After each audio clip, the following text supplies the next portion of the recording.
Anunciado nos acompaña el senador de la DC y miembro también y copresidente de la Comisión para la Paz y el Entendimiento, Francisco Buenchumilla. Senador, muchísimas gracias por acompañarnos en la primera entrevista que además sobre esta materia. Muchas gracias, encantado.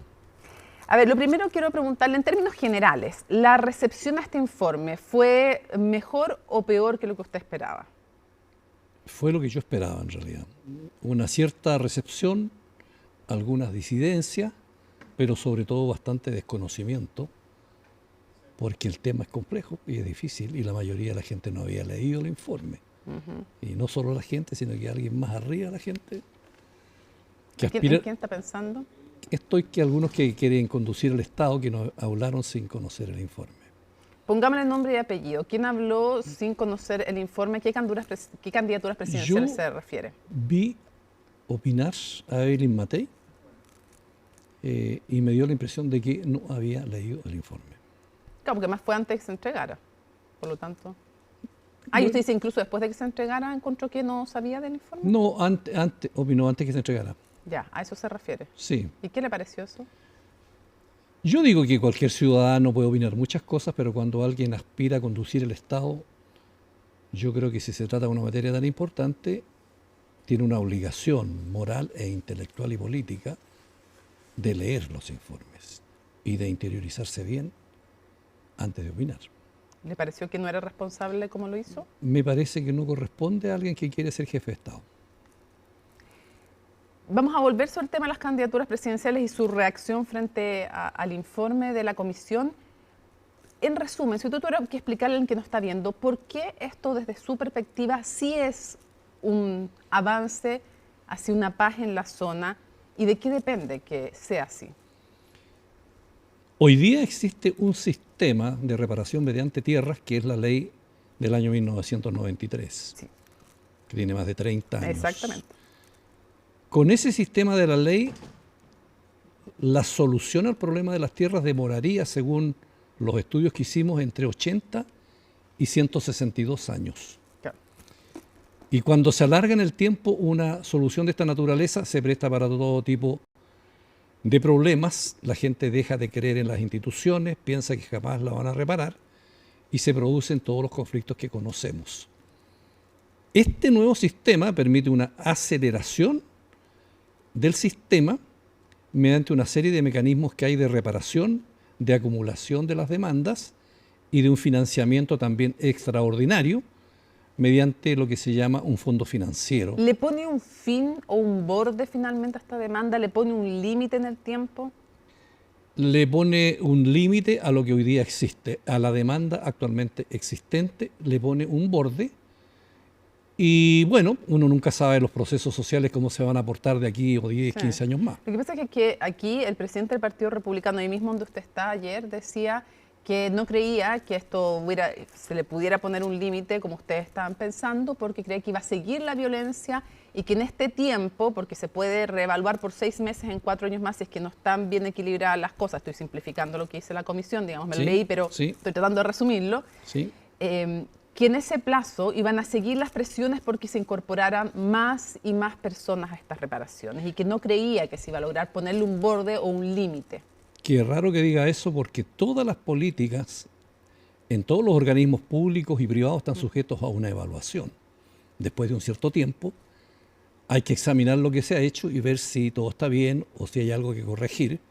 Y eso es todo lo que nosotros decimos, simplemente un método de evaluación de cómo ha funcionado este nuevo sistema. O sea, usted dice, sí se le pone un borde. Se le pone un borde en el sistema. A la entrega de tierras. A la entrega de tierras, por supuesto, es bien acotado, de acuerdo con la demanda actualmente existente. Ahora, ¿cómo se van a comportar los movimientos sociales en 10, 15, 20 años más? Nosotros no somos futurólogos, simplemente somos políticos que hacemos un diagnóstico y damos una solución. Senador, el que no hubiera unanimidad, ¿lo sorprendió o no lo sorprendió? Yo diría que me sorprendió, francamente, porque trabajamos durante 2 años y yo nunca en esos 2 años escuché los argumentos que escuché en el minuto final. De parte de Navellán. De parte de él y de cualquier otro, digamos, porque todos opinábamos, todos discutíamos, fue difícil. Cada uno trataba de dar sus puntos de vista y teníamos la urgencia de concordar. porque nosotros nos pusimos la autoexigencia del consenso. Claro, lo que pasa es que Navellán es el único que termina votando Claro. en contra de los 8 integrantes, y por eso le pregunto si le sorprendió su actitud. Me sorprendió porque los argumentos que yo le escuché después nunca los había escuchado en la comisión. ¿De qué lo atribuye usted? Yo no creo que Sebastián haya tomado una decisión de último minuto por sí mismo. Yo creo que él es presidente de los agricultores, de por allá.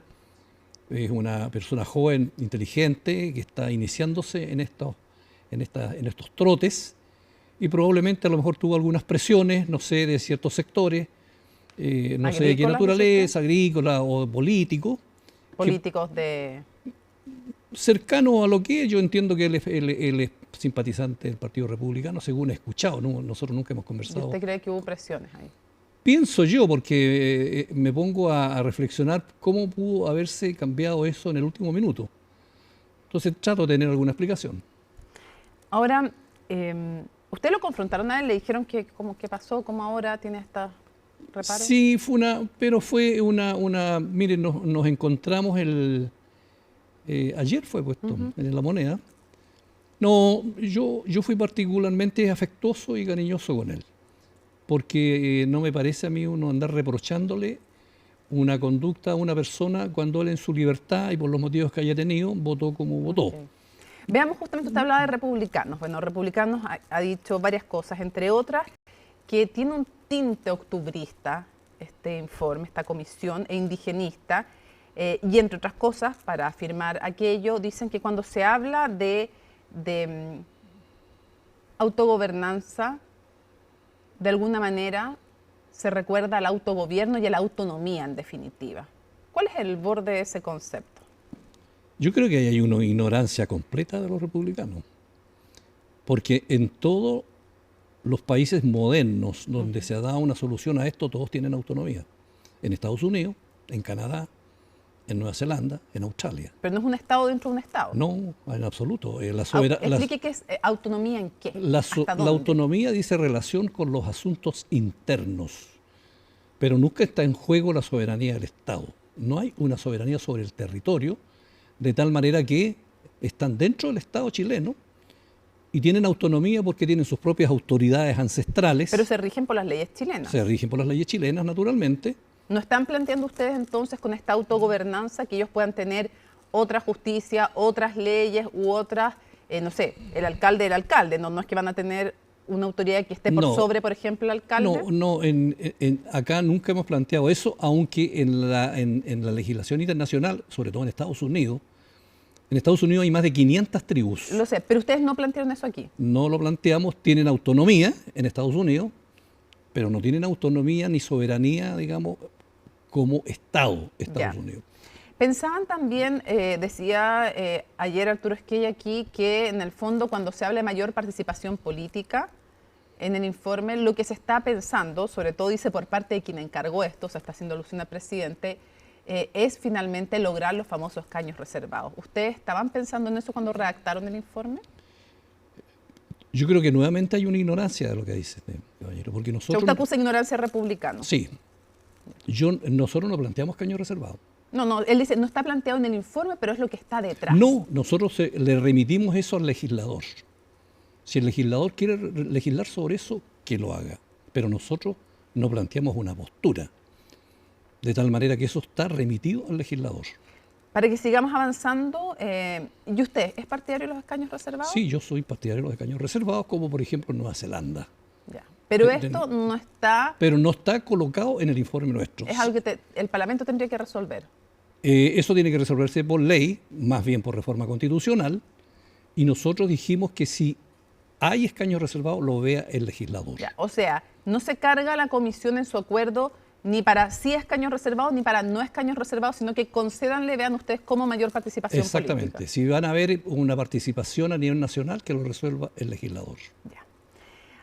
Para pasar a otros temas, otra para cerrar con las críticas del Partido Republicano, que fueron más, pero hay unas que decía Cristian Valenzuela ayer en Tele 13 Radio, no, hoy día en la mañana, al final esto es una rendición, no hay verdad, no hay justicia, hay un relato firmado a punta de amenazas, que finalmente quien quema gana. otra ignorancia más. Yo creo que no han leído completamente el informe. El informe es una transacción entre los intereses de los agricultores, las forestales y las comunidades mapuches. Y por el lado de la derecha estaban representados por Alfredo Moreno, que es un personaje importante en la derecha, en el plano político, en el plano empresarial, en el plano económico. Entonces yo no creo que los republicanos estén pensando que el resto de los comisionados simplemente hicimos leso a Alfredo Moreno. O que se volvió octubrista Alfredo Moreno. O que Alfredo Moreno se volvió octubrista. Yo creo que le pasó más bien como Sebastián, porque ayer Sebastián dijo, bueno, en realidad no quise decir octubre, quise decir abril, porque estamos dando a conocer el informe en abril. Naturalmente que fue una broma, Sí. pero con lo cual quiere decir que no estuvo bien lo que dijo. O sea, ¿usted cree que está medio arrepentido Navillán de haberle calificado octubrista? ¿Eso les dijo usted? Pero es que lo que pasa es que, mire, las personas que habíamos ahí éramos de distintas experiencias, Ya. distintas edades, distintas formaciones educacionales, intelectuales.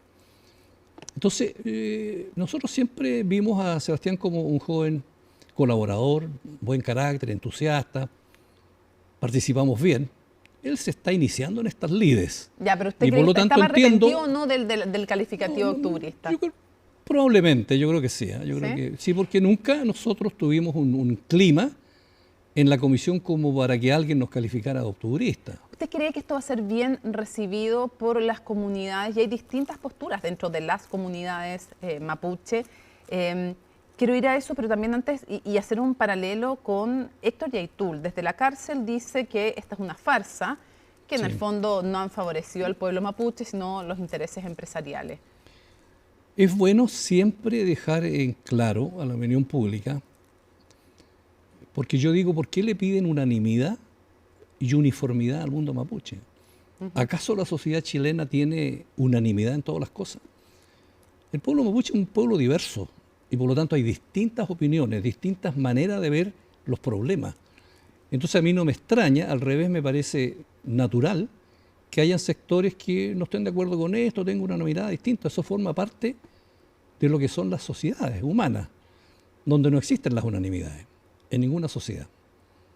Entonces no hay problema en eso, que cada cual opine lo ¿Y que las estime palabras de conveniente. Héctor Yaitul cómo las recibió alguien que está condenado por hechos gravísimos, además de violencia?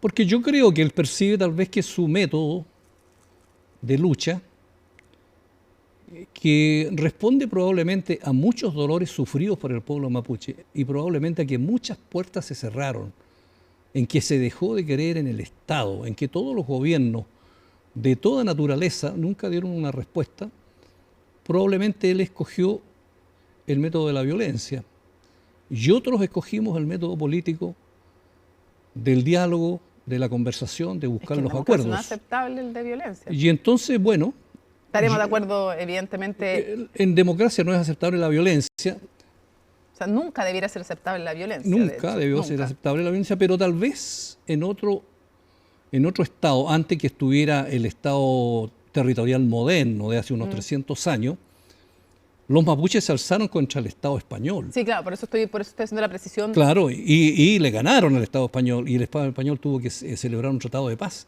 Hoy día, con el moderno armamento y equipamiento que tienen los estados modernos territoriales, pensar en una vía, digamos, de derrotar al Estado, por eso yo creo que eso, ¿Usted digamos, cree que tiene alguna ascendencia no tiene Yaitul? ninguna posibilidad. ¿Usted cree que tiene alguna ascendencia Yaitul en el pueblo mapuche? ¿O está muy mermado? Mire, en el pueblo mapuche hay varios consensos. Hay un consenso en el despojo de la tierra por parte del Estado, hay un consenso en la identidad mapuche, hay un consenso de que este es un país racista. La divergencia está en la metodología. Mientras unos escogieron ese camino, otros escogimos el camino de la política. Entonces, hay coincidencia en método, perdón, en objetivos, y hay divergencias en la metodología. Me imagino que si uno escucha a los candidatos presidenciales de la derecha y ultraderecha, usted ve las diferencias que hay. Entonces, hay diferencias en las sociedades. ¿A qué se refiere con las diferencias dentro de la derecha, lo que usted califica como derecha y ultraderecha? Bueno, porque yo entiendo que no es lo mismo los libertarios, el Partido Republicano, los socialcristianos y Chile Vamos.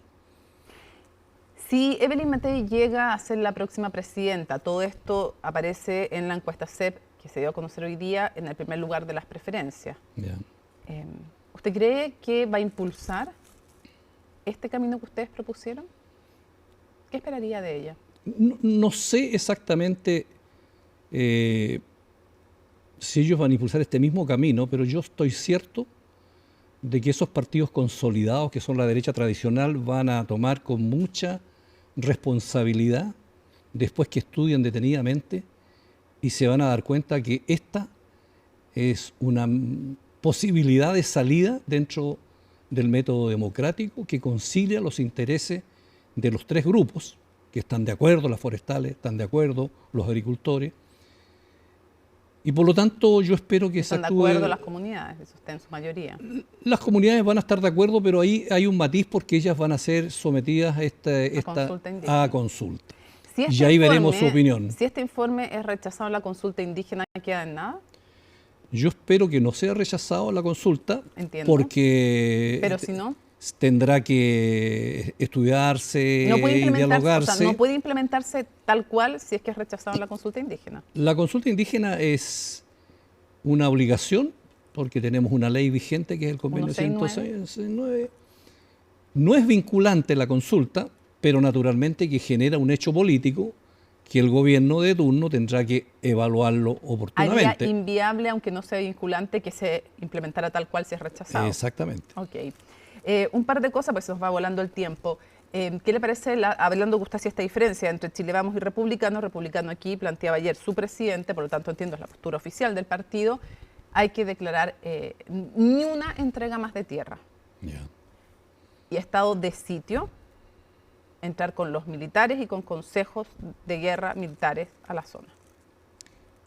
Bueno, el estado de sitio supone prácticamente una guerra interna. Entonces eso supone que el Partido Republicano está declarando a los mapuches como su enemigo interno.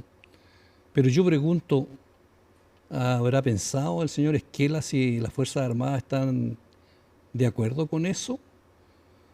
Mire, permítame un par de segundos. Yo recibí la semana pasada, como soy miembro de la Comisión de Defensa, a un grupo de generales en retiro, preocupados por los generales y oficiales que están en Punta de Peuco, abandonados, enfermos, inválidos, terminando ahí, después de haber participado en todo lo que pasó en el golpe militar.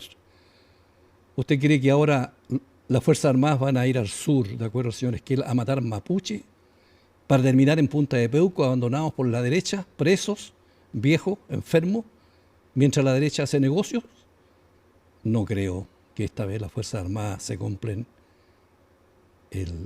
sí, en todo caso habló respecto predicamento a los de los republicanos.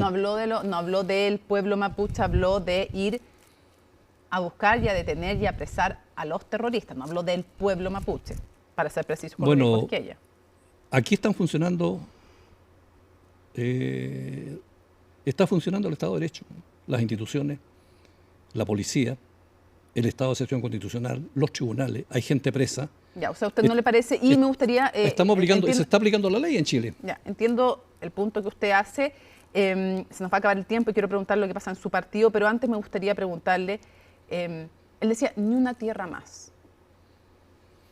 ¿Por qué, explique a la gente, es importante, es necesario devolver más tierras? Porque si no el conflicto no se va a terminar nunca. Mire, el único pueblo en América Central, del Norte y del Sur, que todavía sigue luchando después que llegaron los españoles, es el pueblo mapuche. Llevan 600 años, primero pararon a los incas en el Maule, después al Estado español, después, hoy día están después de 150 años igual con el Estado chileno. Entonces, si alguien cree que los mapuches se van a rendir, está profundamente equivocado. La salida es la política. ¿Cómo vio la situación de Carmen Gloria Aravena? Y en una pregunta para poder pasar a la ADC, ¿cómo vivió el trabajo, la copresidencia con Alfredo Moreno? Mire, con Carmen Gloria Aravena es una cosa curiosa que siendo una senadora, con plena libertad, como somos los senadores y los parlamentarios, de poder resolver, sufrió las presiones justamente del Partido Republicano, diciéndole, bueno, si tú no votas esto a favor, te vamos a echar. Es que dice que no dijeron eso. No, pero... Que en el fondo, pero que no la habrían llevado de candidata. Bueno, no la habrían llevado de candidata, es lo mismo decirle que va a estar fuera del partido o sin posibilidades. Entonces, una presión inaceptable, a mi juicio. Entonces, sí que yo entiendo que los chilenos sepan, digamos, lo que es la ultraderecha en Chile. ¿Qué es para usted esa ultraderecha que así califica usted para Chile?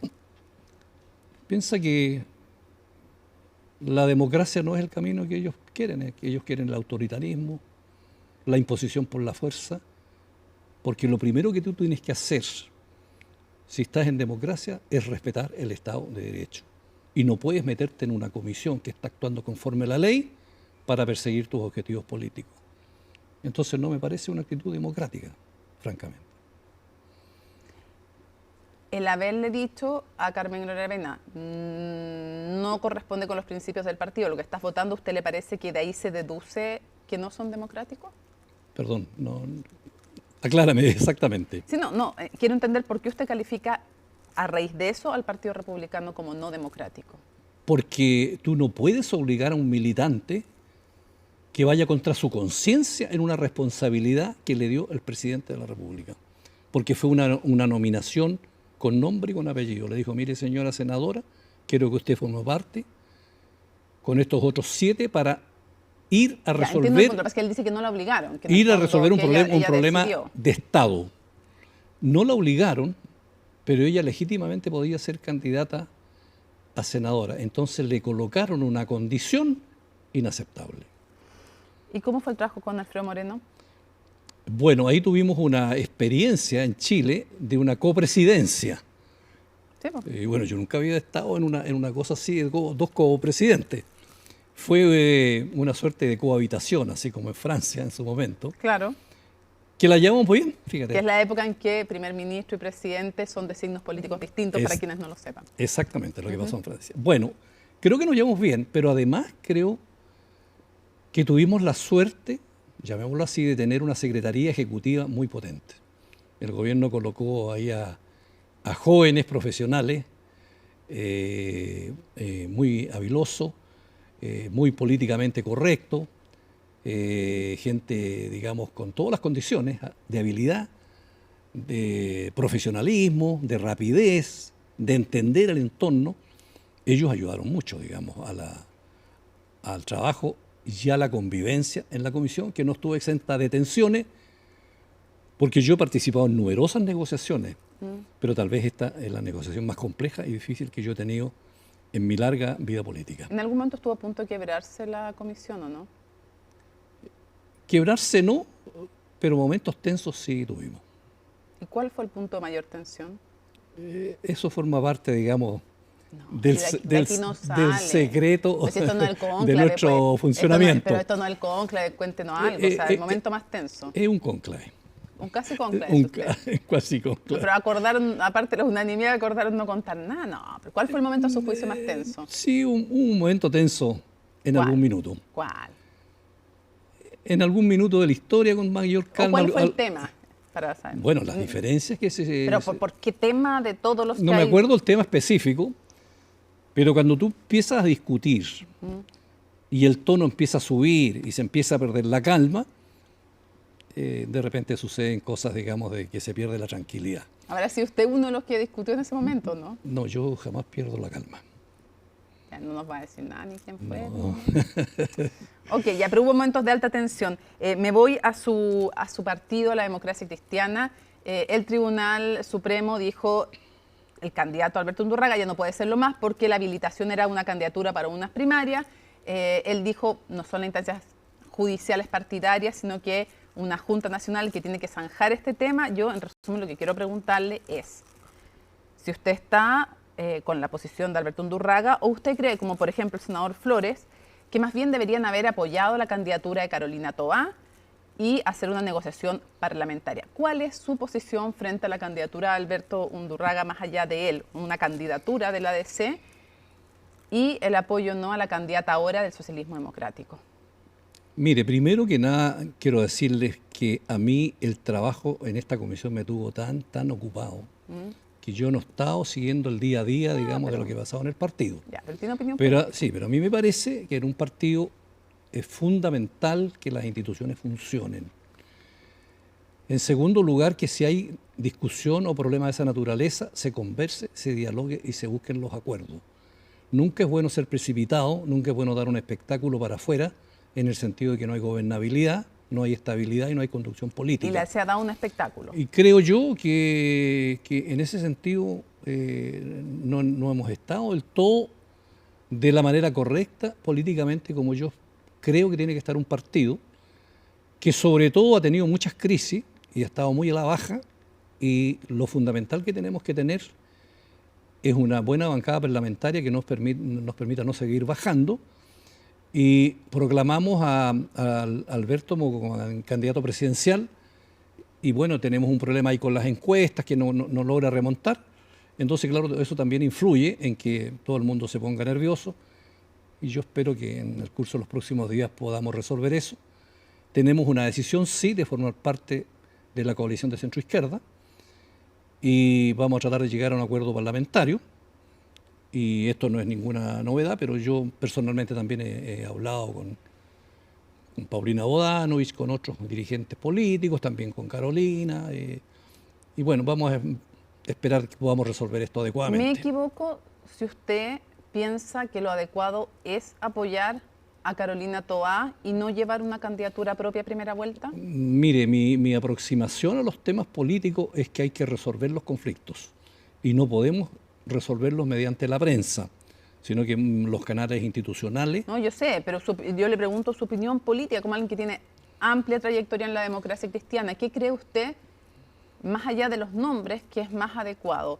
¿Llevar una candidatura propia a primera vuelta, siendo que no tienen nadie que marque en las encuestas, o apoyar en las primarias a Carolina Toá? Claro, ¿Qué sería más adecuado? Mire, ahí usted tiene un punto, porque nosotros proclamamos a Alberto y lamentablemente no pudimos elevar el avión y quedamos pegados en la encuesta, y eso influye mucho en el estado de ánimo y en los próximos pasos que se puedan dar. Nosotros no nos inscribimos en estas primarias y... ¿Fue un acierto o fue un error? Mire, yo personalmente soy una persona que trato de velar por el destino de la democracia cristiana.